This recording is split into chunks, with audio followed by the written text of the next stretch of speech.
Olá, povo de Deus!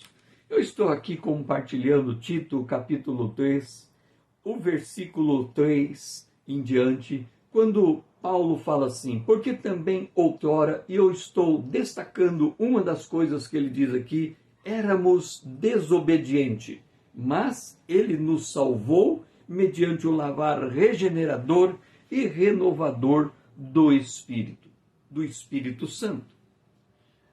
Este outrora, como que eu era outrora?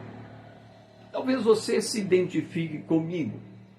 Eu poderia dividir a minha vida outrora, ou seja, levando uma linha de corte, eu recebi Jesus aos 18 anos, nós estamos falando antes dos 18 anos, eu poderia definir a minha vida do 0 até aos 12 anos, quando vai entrando na adolescência, colocando esse período como uma vida extremamente feliz.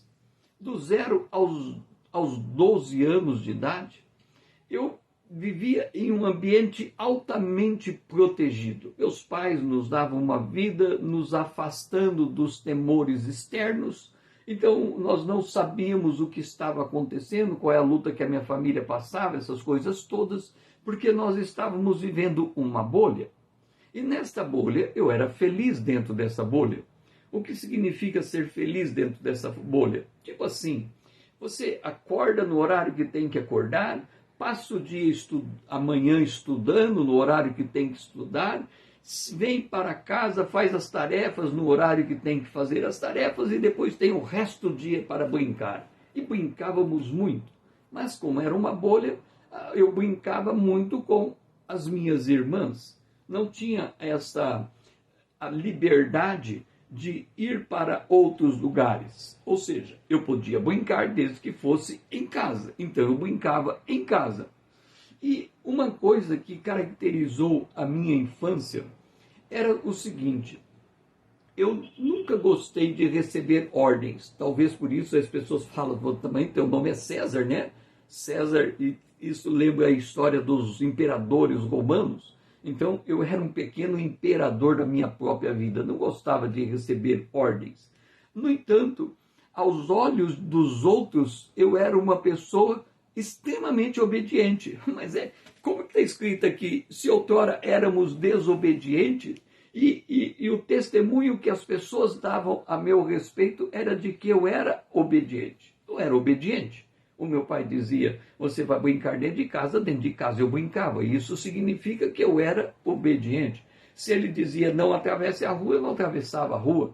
Se ele dizia, você não pode visitar determinada pessoa, eu não ia visitar aquela pessoa. Então eu era obediente. Não fugia de casa para passar das linhas que foram colocadas no meu entorno.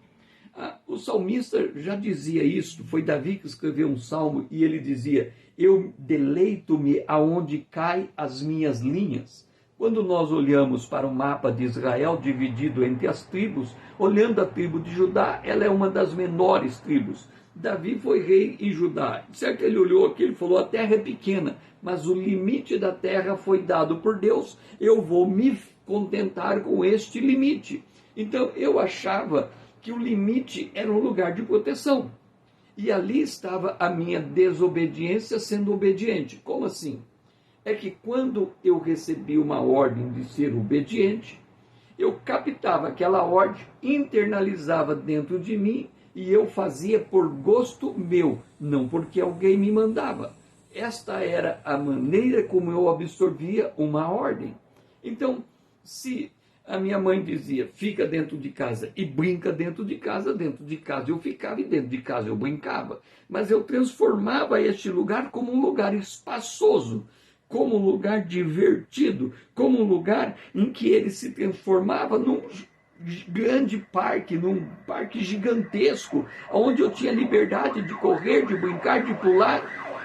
Só que isso também gerou uma situação.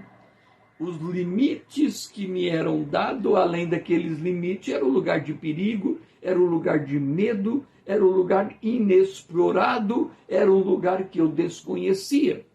E ali você tem uma vida de bolha. Dentro da minha bolha, tudo seguro. fora da minha bolha. Vai lá saber o quê? Isto me coloca numa situação em que eu passo a viver com medo. O medo do mundo externo, o medo do mundo fora da minha casa. E isso vai afetar a minha vida radicalmente. Por quê? Porque eu não vou experimentar. Eu não vou sair do meu ponto, da minha zona de conforto. E eu precisei aprender a andar com Deus, porque eu precisei aprender a sair da minha zona de conforto, e eu não queria isso para a minha vida. Imagina, é muito cômodo viver dentro de uma zona de conforto, mas essa não é a vida. Se você está comigo, escreva hashtag estou com Cristo, hashtag estou com Cristo. E eu sei que você está me acompanhando e se perguntando como sair da zona de conforto. Que o Senhor seja louvado.